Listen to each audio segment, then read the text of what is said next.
Hello friends, welcome to the Zorawar classes.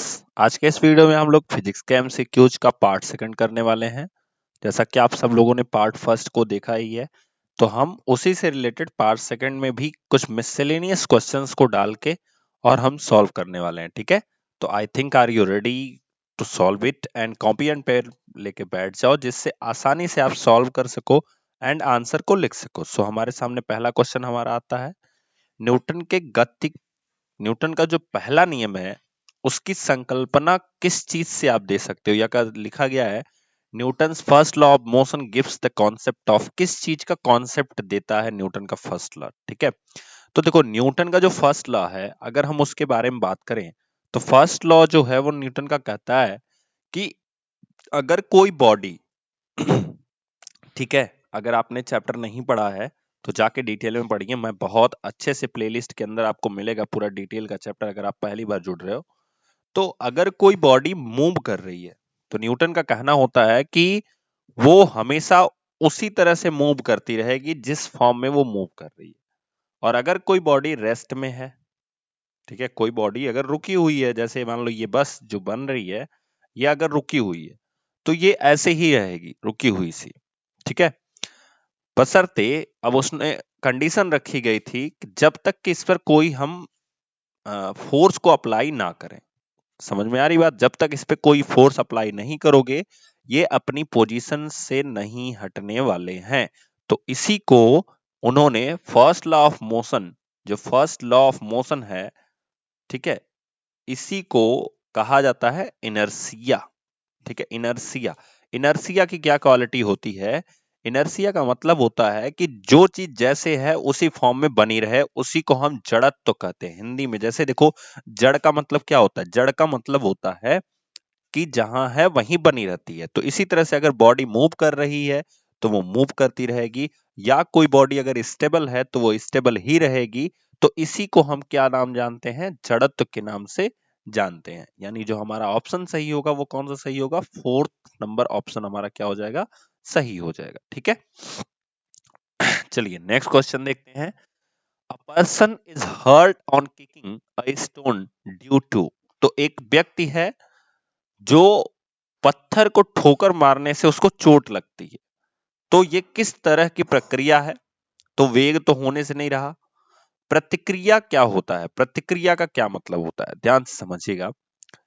जब आप किसी भी रबर को खींच रहे हो, ठीक है, तो आप फोर्स इधर लगा रहे हो, लेकिन वो रबर जो है वो खींचना नहीं चाह रहा, इसलिए आप फोर्स, उसका फोर्स इधर लगता है। इसे बोलते हैं प्रतिक्रिया।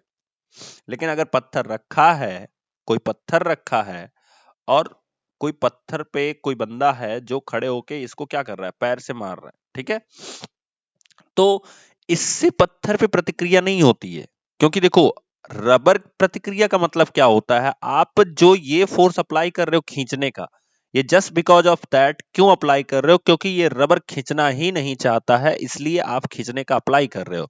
सो इसे बोलते हैं प्रतिक्रिया। जैसे ही आप छोड़ोगे, इसकी एक अपने आप में एक बल आ जाएगा। तो चोट मारने से प्रतिक्रिया का कोई संबंध नहीं है, क्योंकि आप पैर से मार रहे हो, न ही कि खींच रहे हो इसको। समझ में आ रही बात? तो प्रतिक्रिया का कोई संबंध नहीं है, संवेग तो होने से नहीं रहा, तो बस एक ही चीज है, जड़त्व। एंड ध्यान से सुनना, जड़त्व यानी कि inertia is always depend on मास। तो जो जिस चीज का जितना ज्यादा मास होगा उसका जड़त्व जो है वो उसी के ऊपर डिपेंड करता है। ठीक है, तो अब इस पत्थर में जड़त्व है, तो जब इसने इसको मारा तो ये हिला नहीं, ये जो मांस का पत्थर है ये हिला नहीं। तो हिलने ना हिलने के नाते इसको क्या लग गई? चोट लग गई। अगर ये मारता, जैसे हम फुटबॉल खेलते हैं, फुटबॉल को मारते हैं तो फुटबॉल हिल जाती है, जिसकी वजह से हमें चोट को उतना महसूस ही नहीं होती। लेकिन पत्थर अगर है, उसको आप मारते हो, उसका हिलना डुलना बंद है, तो आपको चोट लगेगी ही लगेगी। जब हम लोग रोड पे चलते हैं, बचपन में ऐसी बहुत सारी एक्टिविटी करते हैं, तो वो पत्थर छोटे होते हैं, उनको भी हम पैर से मारते हैं, लेकिन हमें चोट लगती है? नहीं लगती है। क्यों? क्योंकि वो मूव कर लेते हैं। और अब जब बड़ा सा पत्थर होगा तो उसको अगर कोई मारेगा तो मूव नहीं करेगा, जिसके कारण उन्हें चोट लगती है। ठीक है, तो रीजन क्या हो गया? इनर्शिया। क्लियर? नेक्स्ट क्वेश्चन देखते हैं। When an object undergoes acceleration, जब कोई भी वस्तु क्या करती है, किसी त्वरण के अंतर्गत जाती है या किसी त्वरण से होकर गुजरती है, तो क्या होता है? There is always an increase in its velocity, फिर there is always an increase in its speed. तो देखो, अगर एक्सेलरेशन की बात कर रहे हैं तो स्पीड से कोई मतलब नहीं होगा। A force always acting on it, बिल्कुल।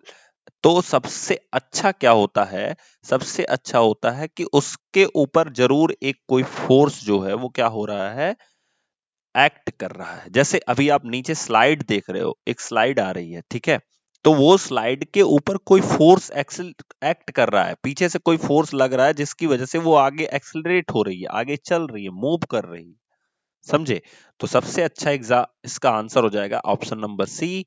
एक बल हमेशा इस पर काम करता है, इसीलिए कोई वस्तु क्या होती है, त्वरण से गुजरती है। अगर बल काम ना करे, ठीक है, या कोई भी चीज काम ना करे उसके ऊपर, तो उसके ऊपर एक्सेलरेशन आना बंद हो जाएगा या वो एक कंटिन्यूअस एक्सेलरेशन में चलना शुरू करेगी। चलिए नेक्स्ट क्वेश्चन देखते हैं।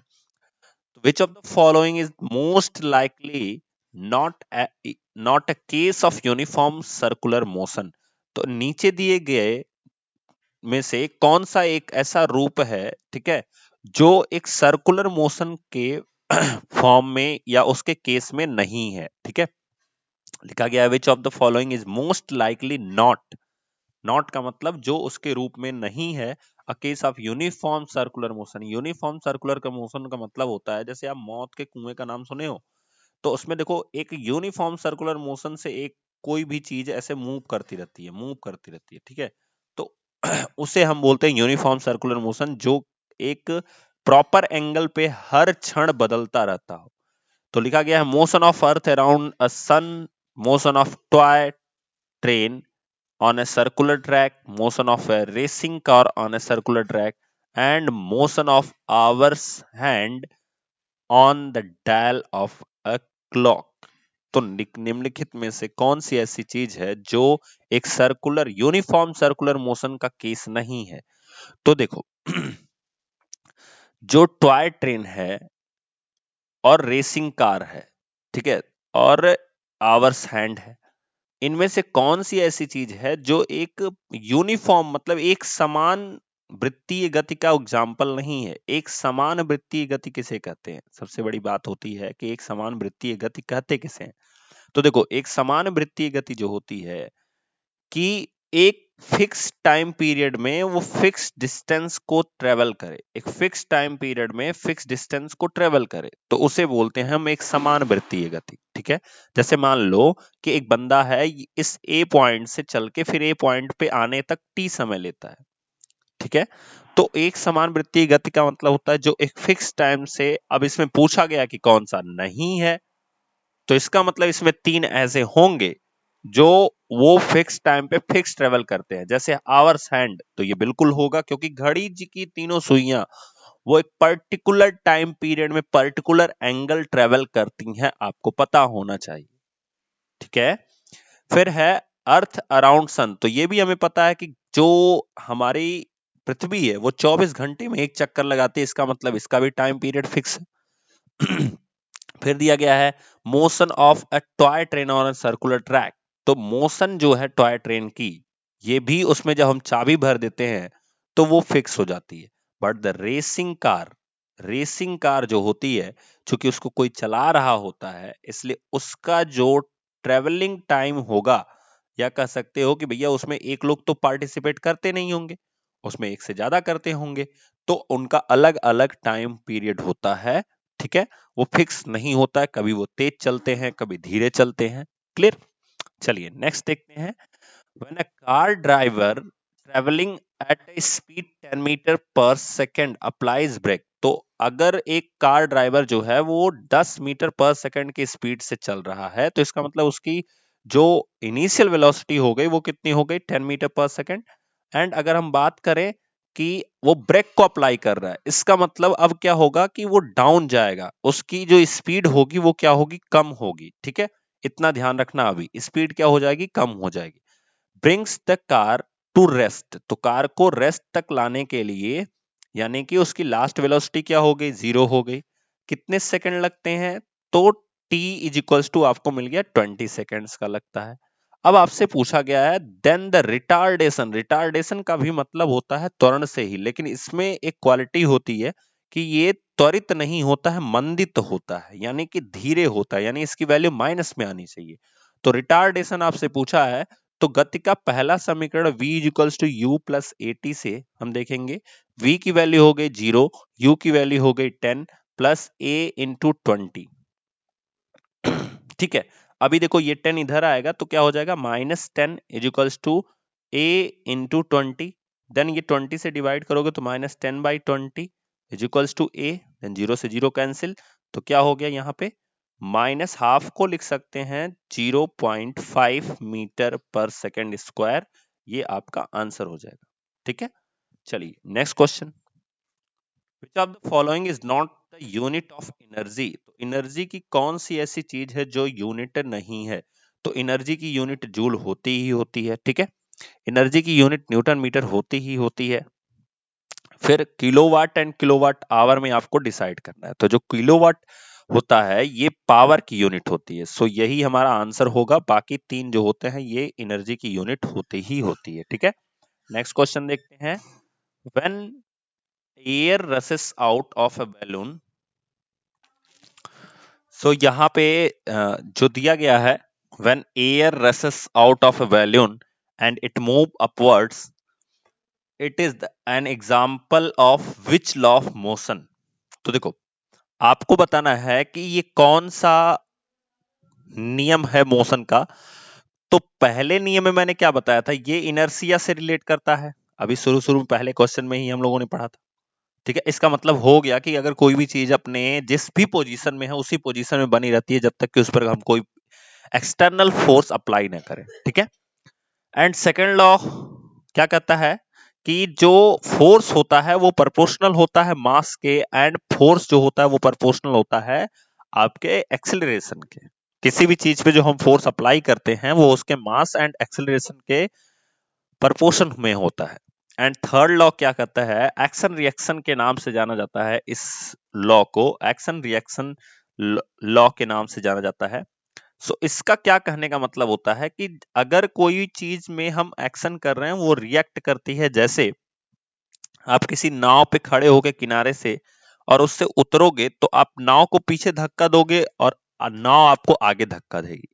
इसी तरह से जब हम गुब्बारे में हवा भर देते हैं, ठीक है, और जब मान लो एक गुब्बारा है और उसमें हमने क्या कर दिया, हवा भर दिया, तो उस गुब्बारे में जब हमने हवा भर दी तो जो गुब्बारा है हमारा, जब उससे हवा निकलेगी तो हवा नीचे निकलेगी, तो जिसकी वजह से गुब्बारा कहाँ जाता है, ऊपर जाता है। तो इसी को बोलते हैं एक्शन एंड रिएक्शन। एंड इसकी एक और क्वालिटी होती है, ये फोर्स जो होते हैं वो अपोजिट डायरेक्शन में लगते हैं। देखो जब हवा इसकी कहाँ निकलेगी, नीचे की तरफ, तो गुब्बारा कहाँ जाएगा, ऊपर की तरफ। तो इसे हम बोलते हैं एक्शन रिएक्शन लॉ या थर्ड लॉ ऑफ मोशन।